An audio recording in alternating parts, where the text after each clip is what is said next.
The autumn wind carried the scent of dying leaves and distant rain across the small town of Cedar Falls, where Sarah Martinez stood on the courthouse steps, her divorce papers clutched in trembling hands. 7 years of marriage had ended not with a bang, but with the quiet click of a judge's gavel and the shuffle of legal documents.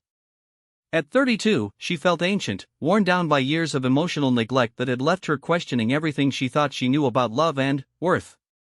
"Nobody loved me in 7 years," she whispered to the empty street, her voice barely audible above the rustling leaves. The words hung in the air like a confession, raw and painful in their honesty. She had tried to make her marriage work, had bent herself into impossible shapes to please a man who saw her as nothing more than a convenient accessory to his ambitious life. Now, standing alone with nothing but a suitcase in her car and $300 in her bank account, she wondered if she was simply unlovable. The town of Cedar Falls stretched before her like a question mark. She had chosen this place at random, pointing to a spot on the map that seemed far enough from her old life in Dallas but close enough to civilization to find work. The population sign read 2,847, and, as she walked down Main Street, she suspected that number might be optimistic. Small storefronts lined the street, their windows displaying everything from handmade quilts to farm equipment, and the pace of life seemed measured in seasons rather than minutes. Sarah had been a marketing executive in her previous life, crafting campaigns for companies that sold dreams in 30-second commercials. The irony wasn't lost on her that she had spent years selling other people's versions of happiness while her own life crumbled around her. Her ex-husband David had been a successful lawyer, the kind of man who looked perfect on paper and knew it. He had married her for her beauty and social skills, treating her like a trophy that occasionally needed polishing but never required genuine attention. The first night in Cedar Falls, Sarah stayed at the Pineview Motel, a modest establishment that had seen better decades but maintained a cleanliness that spoke of pride despite limited resources. She lay on the thin mattress, staring at water stains on the ceiling that looked like abstract art, and tried to imagine what came next. She had always been a planner, someone who mapped out her life in careful detail, but now she felt adrift in a way that was both terrifying and oddly liberating. The next morning, she walked into Maggie's Diner, a place that looked like it had been serving coffee and comfort food since the Eisenhower administration. The vinyl booths were patched with duct tape, and the Formica counter bore the scars of countless conversations and countless cups of coffee. But the smell of bacon and fresh biscuits made her stomach rumble, reminding her that she hadn't eaten a real meal in days. Maggie Thompson, the diner's owner and namesake, was a woman in her 60s who moved with the efficiency of someone who had been feeding people most of her life. Her gray hair was pulled back in a practical bun, and her eyes held the kind of wisdom that came from listening to the troubles of 3 generations of townspeople. She sized up Sarah with a glance that was curious but not unkind. "New in town?" Maggie asked, pouring coffee without being asked. The ceramic mug was thick and warm, and Sarah wrapped her hands around it like a lifeline. "Just arrived yesterday," Sarah admitted. "I'm looking for work, actually." "Anything, really?" Maggie studied her with the practiced eye of someone who had seen plenty of people running from something. "What kind of work did you do before?" "Marketing. Advertising. Nothing that translates well to a town this size, I imagine." "You might be surprised," Maggie said thoughtfully. "A lot of the ranchers and farmers around here could use help with that kind of thing. Getting their products to market, building their businesses. Most of them are good at what they do but terrible at telling people about it." As if summoned by the conversation, the diner door opened with a soft chime, and a man stepped inside who seemed to embody everything Maggie had just described. He was tall and lean, with the kind of weathered hands that spoke of years working outdoors. His brown hair was slightly mussed from his hat, and he moved with the careful grace of someone accustomed to handling large animals and dangerous machinery. But it was his eyes that caught Sarah's attention, a deep blue that seemed to hold depths of kindness and intelligence that his shy demeanor tried to hide. "Morning, Jake," Maggie called out. "Usual spot?" Jake nodded and headed for a corner booth, his gaze briefly meeting Sarah's before he looked away with the awkward politeness of someone more comfortable with cattle than conversation. He was probably in his mid-30s, and there was something about his presence that felt solid and reassuring in a way that Sarah hadn't experienced in years. "That's Jake Brennan," Maggie explained quietly. Runs one of the biggest cattle operations in the county. Lost his wife about 5 years ago in a car accident. Been pretty much keeping to himself ever since. Sarah felt a pang of recognition, the way one wounded soul recognizes another. She watched as Jake ordered his breakfast with quiet courtesy, saying please and thank you in a voice that was warm despite its reserve.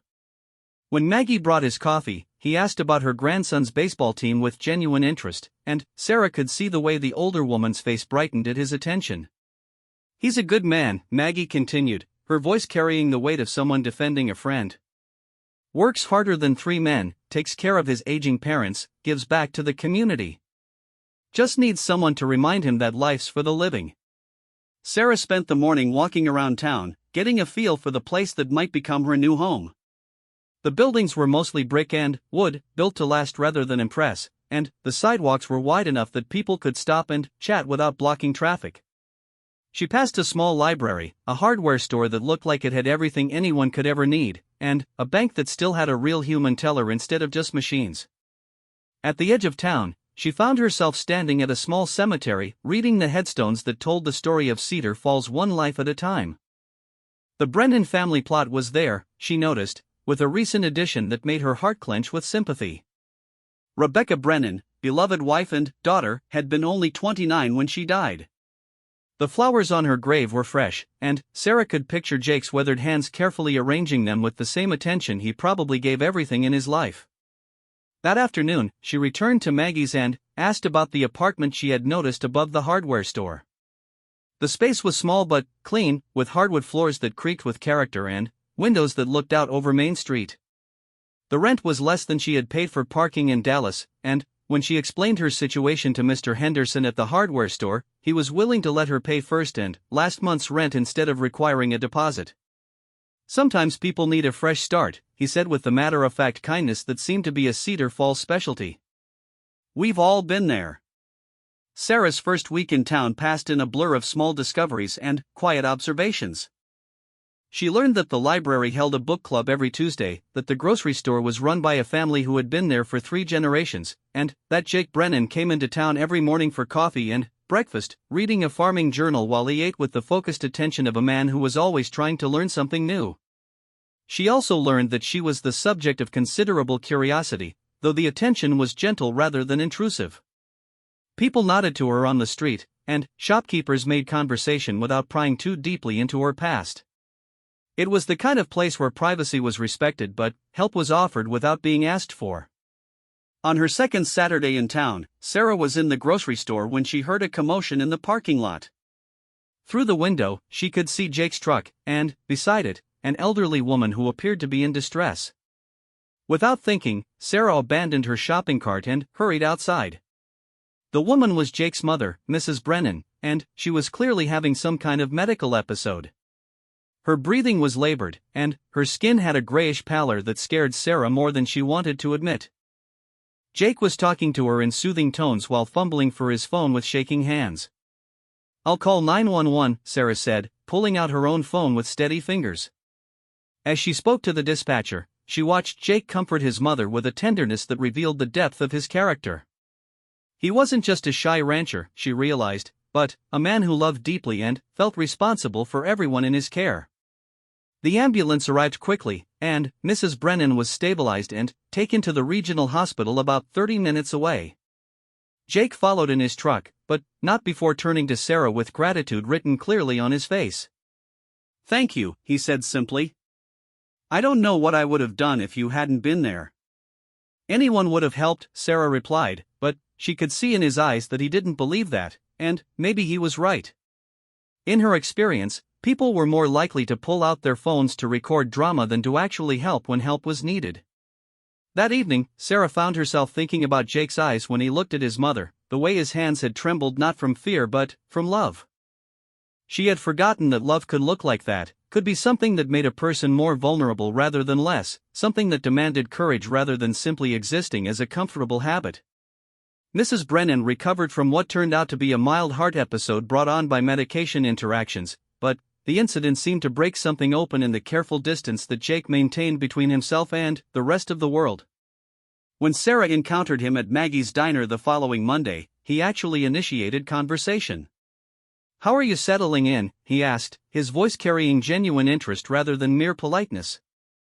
"Better than I expected," Sarah admitted. "People here are kind." I'd forgotten that was possible. Something in her tone made Jake look at her more carefully, and she had the unsettling feeling that he was seeing more than she intended to reveal. But, instead of pressing for details, he simply nodded as if he understood perfectly what it meant to be surprised by kindness. "It took me a while to remember that too," he said quietly. "After Rebecca died, I thought the world was just a place where bad things happened to good people. But, this town, these people, they reminded me that good things happen too.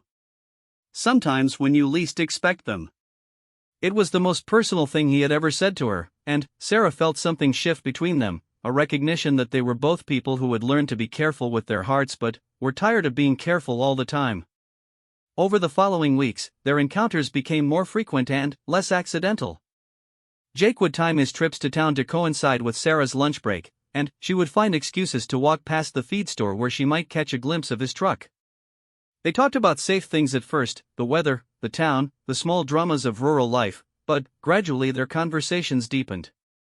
Sarah learned that Jake had inherited the ranch from his grandfather and had built it into one of the most successful operations in the county through a combination of hard work, innovation, and an almost mystical understanding of cattle. He had studied animal husbandry in college but had also taken business courses, understanding that good intentions weren't enough to keep a ranch profitable in an increasingly competitive market. Jake learned that Sarah had grown up in a small town not unlike Cedar Falls, but had left for college and never returned. She had built a successful career in a city that valued ambition over community, married a man who saw her as an asset rather than a person, and had slowly lost pieces of herself until she wasn't sure who she was anymore. "I used to think success meant having the right address and the right husband and the right car," she told him one afternoon as they sat on the courthouse steps watching the sun set over Main Street. "But none of that meant anything when I realized I was living someone else's life." "What kind of life do you want now?" Jake asked, and the question hung between them like a bridge neither was quite ready to cross. "I want to matter to someone," Sarah said finally. "I want to be seen and known and valued for who I am, not what I can do for someone else. I want to wake up in the morning and feel like the day ahead is a gift instead of an obligation." Jake was quiet for a long moment, and when he spoke, his voice was thick with emotion. "I know what you mean. After Rebecca died, I thought I would never feel that way again. I thought maybe I didn't deserve to feel that way again." "Why would you think that?" Sarah asked gently. "Because I wasn't with her when she died," Jake said, the words coming out in a rush as if he had been holding them back for years. "She was driving home from her sister's house in the rain, and I was supposed to pick her up, but I was dealing with a sick calf and I thought it could wait. If I had left when I was supposed to, if I had put her first instead of the ranch." Sarah felt her heart break for him, understanding finally why he carried himself like a man bearing an invisible weight. "Jake, you can't blame yourself for an accident. You couldn't have known." "Couldn't I?" he asked, his voice raw with pain. "I knew she was nervous about driving in bad weather. I knew she would rather wait for me than drive herself. But the ranch always came first. It always came first." Sarah wanted to take his hand, to offer some kind of physical comfort, but she could see that he was barely holding himself together. Instead, she stayed close enough that he could feel her presence, solid and warm beside him. "The man who destroys his weak self can never be destroyed by others," she said quietly, remembering something her grandmother used to say. "You're not the same man you were 5 years ago, Jake. I can see it in the way you take care of your mother, the way you speak to people in town, the way you've been kind to me when you had no reason to be. You've learned from your pain instead of being destroyed by it." Jake looked at her with something like wonder, as if she had spoken a truth he hadn't dared to acknowledge. "How did you get so wise?" 7 years of marriage to a man who never saw me taught me to recognize the real thing when I see it," Sarah replied. "You're the real thing, Jake. You're the kind of man who loves with his whole heart, even when it costs you everything." That night, Sarah lay in her small apartment listening to the sounds of a town settling into sleep, and she realized that somewhere along the way, Cedar Falls had stopped being a hiding place and had started feeling like home. More than that, the shy rancher who had been so careful with his words and his heart had become the center of a hope she hadn't dared to acknowledge. But hope, Sarah had learned, was a dangerous thing. It made you vulnerable in ways that could leave you shattered if you were wrong about what you were seeing. And, as much as she believed in Jake's goodness, she wasn't sure she was brave enough to risk her heart again. The autumn progressed toward winter, and, with it came the annual Harvest Festival, Cedar Falls' biggest celebration of the year. The entire town square was transformed into a marketplace where local farmers and artisans sold everything from pumpkins to handmade quilts. There was a live band, dancing, and enough food to feed an army. Sarah had been in town for almost 2 months by then, and she had found work helping several local businesses with their marketing and social media presence. It wasn't the high-powered career she had left behind in Dallas, but it was work that mattered to people whose names she knew, and that made all the difference. She was manning a booth for Henderson's hardware store, helping to sell the wooden crafts that Mr. Henderson made in his spare time, when she noticed Jake across the square. He was surrounded by a group of men she recognized as other ranchers, and they were all listening intently as he explained something about cattle genetics with the passionate intensity of someone who had found his calling in life. Watching him, Sarah felt her heart do something complicated and dangerous. This was Jake in his element, confident and knowledgeable, sharing his expertise with others who respected his opinion. The shy, broken man who had sat beside her on the courthouse steps was still there, but so was this other version of himself, the successful rancher, the community leader, the man who had built something meaningful from the ground up. As if he felt her watching him, Jake looked across the square and caught her eye. The smile that spread across his face was like sunrise, transforming his entire appearance from pleasant to devastating. He said something to the other men and began walking toward her booth with a purposeful stride that made Sarah's pulse quicken. "Busy day?" he asked, nodding toward the steady stream of customers who had been browsing Mr. Henderson's wares. "Very busy," Sarah confirmed. "Turns out people like knowing the story behind what they're buying. Mr. Henderson's been crafting furniture for 40 years, and every piece has a history." "Good marketing," Jake observed with a grin that suggested he understood exactly what she had been doing. "Good product," Sarah countered. "I just help people see what's already there." Something in Jake's expression grew more serious, and he leaned closer to the booth. "Is that what you've been doing with me too? Helping me see what's already there?" The question caught Sarah off guard with its directness, and she felt heat rise in her cheeks. "I don't know what you mean." "I think you do," Jake said quietly. "I think you've been helping me remember who I am when I'm not drowning in guilt and grief. I think you've been showing me that it's possible to care about someone without being afraid of losing them."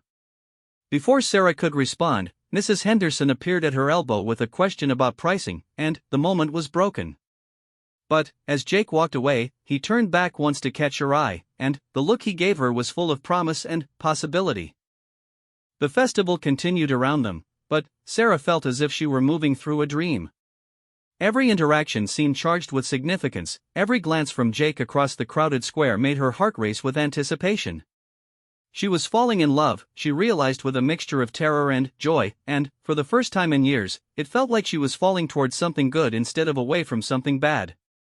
As the evening wound down and the crowd began to thin, Sarah was packing up the remaining items from the hardware store booth when Jake appeared beside her again. This time, he wasn't alone, his mother was with him, looking much healthier than she had the day Sarah had first met her. "Mrs. Brennan," Sarah said warmly. "How are you feeling?" "Much better, dear, thank you," the older woman replied with a smile that revealed where Jake had inherited his kindness. "I never did get a chance to properly thank you for helping that day. Jake tells me you kept your head when everyone else was losing theirs." "Anyone would have done the same thing," Sarah protested, but Mrs. Brennan waved away her modesty. "Not anyone, dear. Trust me on that." She looked between Sarah and her son with the shrewd expression of a woman who had raised children and buried a husband and knew something about love when she saw it. "Jake, why don't you help Sarah finish packing up here, and then maybe you could see her home safely? It's getting dark, and a lady shouldn't be walking alone." It was a transparent excuse to give them time alone together, and all three of them knew it. But Jake nodded as if his mother had made a perfectly reasonable suggestion, and Sarah found herself agreeing with a gratitude that had nothing to do with safety and everything to do with wanting to spend more time in his company. They worked together in comfortable silence, packing away the remaining crafts and folding up the tables. Jake moved with the efficient grace of someone accustomed to physical labor, but he was also careful and considerate, making sure Sarah didn't have to lift anything too heavy or strain herself unnecessarily. It was a small thing, but after years of marriage to a man who expected her to manage everything herself while he focused on more important matters, Jake's thoughtfulness felt revolutionary. When everything was packed away in Mr. Henderson's truck, Jake offered Sarah his arm for the walk to her apartment above the hardware store. Main Street was quiet except for the sound of their footsteps and the distant music from the festival cleanup crew. The streetlights cast pools of warm light that they moved through like actors on a stage, and Sarah was acutely aware of Jake's presence beside her, solid and warm and reassuring. "I had a good time tonight," Sarah said as they reached her door. "Thank you for helping me with the booth." "Thank you for helping me remember what it feels like to be part of something bigger than myself," Jake replied, and his voice carried a weight that made Sarah look at him more closely. In the soft light from the street lamp, she could see the careful way he was watching her, as if he were trying to memorize her face or work up the courage to say something important. The air between them felt charged with possibility, and Sarah found herself holding her breath as he took a step closer. "Sarah," Jake said, her name soft in his mouth like a prayer. "I need to tell you something, and I need you to know that I don't expect anything in return. I just need you to know." "What is it?" Sarah whispered, her heart racing so hard she was sure he could hear it. "I'm falling in love with you," Jake said simply. "I know it's too soon, and I know you came here to start over, not to get tangled up with someone else's complicated life. But I can't pretend anymore that what I feel for you is just friendship or gratitude or any of the safe things I told myself it was." Sarah felt the world shift around her, as if everything had suddenly clicked into place. "Jake, you don't have to say anything," he continued quickly. "I just needed you to know that you matter to me. That you've changed everything about how I see the future. That when I think about what I want my life to look like, you're in every picture." The honesty in his voice, the vulnerability he was offering her like a gift, broke something open in Sarah's chest. All the walls she had built around her heart, all the careful defenses she had constructed to protect herself from being hurt again, crumbled in the face of his simple truth. "Nobody loved me in 7 years," she whispered, echoing the words she had spoken to an empty street 2 months earlier. "But you do, don't you? You really do." "I do," Jake confirmed, his voice thick with emotion. "I love your strength and your kindness and the way you see the best in people even when they can't see it themselves. I love that you're brave enough to start over, smart enough to build something new, and generous enough to help an old fool remember how to live again." Sarah reached up and touched his face, feeling the roughness of his 5 o'clock shadow beneath her palm. "I love you too," she said, and the words felt like coming home after a long journey in the dark. "I love your gentleness and your integrity and the way you care for everyone around you. I love that you're strong enough to be vulnerable, wise enough to learn from your pain, and brave enough to love again even after loss." Jake covered her hand with his own, turning his head to press a kiss to her palm. "Are you sure? Because once I kiss you, there's no going back. Once I kiss you, I'm going to want to spend the rest of my life making sure you never doubt that you're loved. Promise?" Sarah asked, and her smile was like sunrise breaking through storm clouds. Jake's answer was to lean down and kiss her with a tenderness that spoke of patience and passion held carefully in check. It was a kiss that tasted of new beginnings and second chances, of hope carefully nurtured and love bravely offered. When they finally broke apart, both of them were breathing hard, and Sarah could see in Jake's eyes a reflection of her own wonder at what they had found in each other. "The man who destroys his weak self can never be destroyed by others," Sarah said softly, repeating the words she had spoken to him weeks earlier. "You destroyed the man who was afraid to love again, Jake. You made yourself into someone brave enough to take a chance on happiness." "We both did," Jake replied, pulling her closer. "We both found the courage to become the people we were meant to be." As winter gave way to spring, Sarah and Jake's relationship deepened into something that neither of them had dared to hope for. They took it slowly, both of them understanding that what they were building together was too precious to rush. Sarah had learned that love wasn't about losing yourself in another person but about finding the best version of yourself reflected in their eyes. Jake had learned that honoring Rebecca's memory didn't mean refusing to love again, but rather loving so fully and completely that her spirit would be proud of the man he had become. Sarah's marketing work for local businesses had grown into a thriving consultancy, and she found deep satisfaction in helping her neighbors succeed. She worked with Jake to develop a direct-to-consumer program for his ranch that allowed him to sell premium beef to restaurants in nearby cities, cutting out middlemen and significantly increasing his profit margins. More than that, she helped him tell the story of his operation, the care he took with his animals, the sustainable practices he employed, the connection between good stewardship of the land and quality of the final product. Jake, in turn, had shown Sarah what it meant to be truly known and valued by another person. He listened to her ideas with genuine interest, supported her ambitions without trying to control them, and never made her feel like she had to choose between being loved and being herself. He included her in ranch decisions not because he needed her approval but because he valued her input, and he celebrated her successes as if they were his own. On a warm evening in May, almost exactly 8 months after Sarah had first arrived in Cedar Falls, Jake took her to a hilltop on his ranch that overlooked the entire valley. They sat on a blanket watching the sunset paint the sky in shades of orange and pink, and Sarah thought about how much her life had changed since that terrible day when she had stood on courthouse steps feeling like the loneliest person in the world. "I have something for you," Jake said, pulling a small velvet box from his pocket. Sarah's heart stopped for a moment before he continued, "It's not what you think it is." "Not yet. But I wanted you to have this as a promise of what's coming." Inside the box was a delicate silver bracelet with a single charm, a tiny ranch house that Jake had custom made. "It's beautiful," Sarah breathed, holding it up to catch the last rays of sunlight. "The house represents home," Jake explained as he fastened it around her wrist. "Not a place, but a feeling. The feeling of being exactly where you belong with exactly the right person. You are my home, Sarah. You're the place my heart rests." Sarah felt tears spring to her eyes at the simple poetry of his words.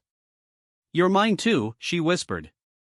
"You're my safe harbor, my soft place to land, my reason to believe in happily ever after." "The man who destroys his weak self can never be destroyed by others," Jake said, echoing the phrase that had become something of a motto for both of them. "I destroyed the man who was afraid to live fully, and you destroyed the woman who thought she wasn't worthy of real love. Look what we built from the ashes."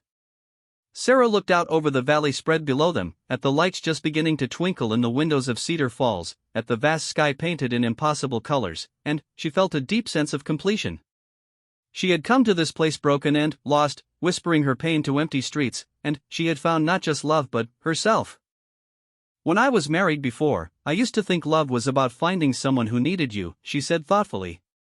"Someone who would be lost without you. But that's not love, is it? That's just codependence dressed up in pretty clothes. Real love is about finding someone who is complete on their own but chooses to share that completeness with you," Jake agreed. "Someone who makes you better not because they fix your broken parts, but because they inspire you to fix them yourself." As they sat together watching the stars emerge in the darkening sky, Sarah thought about the woman who had arrived in Cedar Falls with nothing but a suitcase and a broken heart. That woman had been so afraid of never being loved that she had settled for being needed instead. But need was a hungry thing that consumed everything it touched, while love was a generous thing that made everything it touched grow stronger and more beautiful. "Nobody loves me in 7 years," she said again, but this time the words held no pain, only wonder at how completely her life had been transformed. "And then, you stepped forward, and everything changed." "You stepped forward too," Jake reminded her. "The day my mother had her episode, you could have looked away. You could have minded your own business. But you stepped forward, and you kept stepping forward every day after that. That's what love is, Sarah. It's choosing to step forward even when you're scared, even when you're not sure of the outcome." 6 months later, on a crisp autumn day that reminded Sarah of her first day in Cedar Falls, she and Jake stood in the small church where 3 generations of Brennans had been married, surrounded by a community that had embraced them both as family. Mrs. Brennan sat in the front row with tears streaming down her face, and Maggie from the diner served as Sarah's matron of honor, claiming that anyone who could help Jake remember how to smile deserved all the happiness the world could offer. The ceremony was simple and heartfelt, with vows that they had written themselves and spoke with voices strong and clear. Sarah promised to love Jake not just in the easy moments but in the difficult ones, not just when he was strong but when he was vulnerable, not just for who he was but for who he was still becoming. Jake promised to see Sarah clearly and love her completely, to support her dreams and share her burdens, to choose her every day not out of need but out of gratitude for the gift of her love. When the minister pronounced them husband and wife, Jake kissed Sarah with a joy that had been worth every moment of pain they had both endured to find each other. The congregation erupted in applause, and, as they walked back down the aisle together, Sarah caught sight of their reflection in the stained glass windows. They looked like people who had found exactly where they belonged. The reception was held in the community center, with tables groaning under the weight of dishes brought by neighbors who had watched their love story unfold with the satisfaction of people who still believed in happy endings. Jake's best man, a fellow rancher named Tom, gave a speech about how Jake had been sleepwalking through life until Sarah woke him up. Maggie toasted Sarah for having the courage to start over and the wisdom to recognize a good man when she saw one. But it was Mrs. Brennan who spoke the words that would stay with Sarah forever. Standing with some difficulty but refusing help, the older woman raised her glass and looked directly at her new daughter-in-law. "Rebecca would have loved you," she said simply. "She would have loved you for bringing our Jake back to the land of the living. She would have loved you for seeing the man she always knew he could be. And she would have loved you for being brave enough to heal his heart without trying to replace hers." Sarah felt tears flow freely down her cheeks, not from sadness but from the profound sense of belonging that filled her chest. She had worried about living in the shadow of Jake's first love, but Mrs. Brennan's words helped her understand that she wasn't replacing anything, she was adding to a legacy of love that would honor both women who had shaped Jake's life. As the evening wound down and guests began to drift home, Sarah and Jake found themselves alone on the steps of the community center, much as they had been on the courthouse steps all those months ago. But everything was different now. Then, they had been two broken people finding solace in shared understanding. Now, they were two whole people who had chosen to build something beautiful together. "No regrets?" Jake asked, adjusting the flower crown that had slipped slightly askew during the dancing. "Only that it took me so long to find you," Sarah replied. "But maybe we both needed to go through what we went through to be ready for this. Maybe we needed to destroy our weak selves so we could become strong enough to love each other properly." Jake nodded, understanding exactly what she meant. The man who destroys his weak self can never be destroyed by others. We proved that, didn't we? We proved that it's possible to rise from the ashes of who you used to be and become someone worthy of the love you always dreamed of. They sat together in comfortable silence, watching the last of their guests disappear into the night. Tomorrow they would leave for a honeymoon in Ireland, a trip that Jake had planned because Sarah had once mentioned loving Irish poetry. Next month they would move into the ranch house that Jake had been renovating for months, adding touches that would make it feel like home to both of them. Next year, if all went well, they might start thinking about adding to their family. But tonight, they were simply two people who had found each other against all odds, who had learned to love themselves enough to accept being truly loved by another person. Sarah thought about the woman who had stood on courthouse steps 8 months ago, whispering her pain to an empty street. That woman could never have imagined this moment, could never have believed that such happiness was possible. "Nobody loved me in 7 years," Sarah said one last time, but now the words were part of a story with a happy ending. And then, the shy rancher stepped forward, and my whole world changed. "Our whole world changed," Jake corrected gently. "We changed each other, Sarah. We made each other brave enough to love and strong enough to be loved. We made each other whole." As they walked hand in hand toward Jake's truck, ready to begin their honeymoon and their life together, Sarah felt a deep sense of completion. She had come to Cedar Falls running from a life that had never fit her properly, and she had found not just love but herself. She had learned that the man who destroys his weak self can never be destroyed by others, and she had applied that wisdom to her own journey of transformation. The shy rancher who had stepped forward that day in Maggie's diner had become the confident husband who now helped her into the truck with tender care. The broken woman who had whispered her loneliness to empty streets had become the confident wife who knew without doubt that she was loved completely and unconditionally. Together, they had proven that it was possible to overcome the past, to heal from trauma, to build something beautiful from the ruins of what came before. They had shown that love wasn't about finding someone to complete you but about finding someone to share your completeness with. They had demonstrated that the strongest people are those who are brave enough to be vulnerable, wise enough to learn from their pain, and generous enough to offer their healed hearts to another person. As they drove through the quiet streets of Cedar Falls toward their future together, Sarah thought about all the other broken people in the world who were still waiting for someone to step forward and see them clearly. She hoped they would have the courage to keep their hearts open, to do the hard work of healing themselves, and to believe that love was still possible even after devastating loss. Because sometimes, if you were very lucky and very brave, the shy rancher stepped forward. Sometimes the broken heart healed stronger than before. Sometimes the woman who thought nobody could love her discovered that she had simply been looking in all the wrong places for all the wrong things. Sometimes, the story had a happy ending after all.